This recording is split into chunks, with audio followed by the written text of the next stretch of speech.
Hey artists, in this video we're going to talk about how to create beautiful tie-dye paper using bleeding tissue paper. I have some tips for our project. We want to make sure that we are using the Spectra brand of bleeding tissue paper and not a regular tissue paper.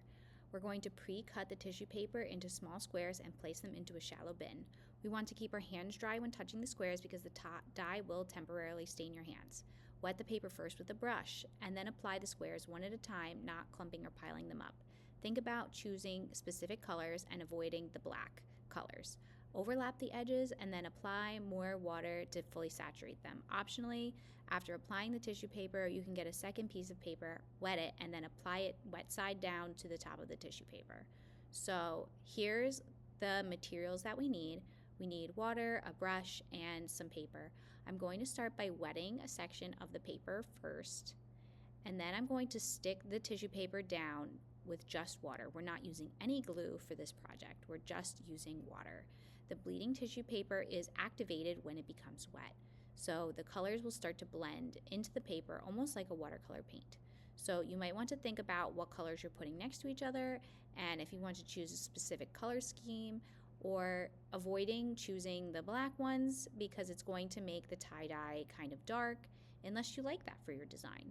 I tried to avoid using any of the black tissue paper because I wanted my colors to be bright and pop. So once the tissue paper is stuck down to the paper, you're going to add a little bit more water on top.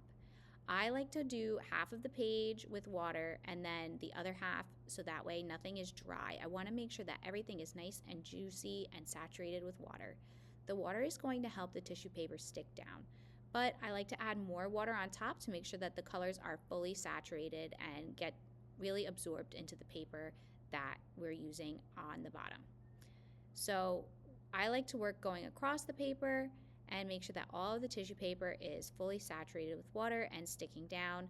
That's why I kind of wet the paper in sections so that way the paper doesn't get too dry and evaporate. So you're going to layer all of the tissue paper across the entire paper.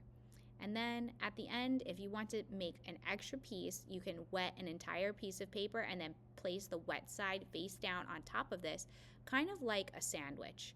And that's going to make two pieces of this tie-dye paper, and it's going to help secure all of the paper until it's dry so that the wind doesn't blow it. I can't wait to see your beautiful tie-dye paper that you create.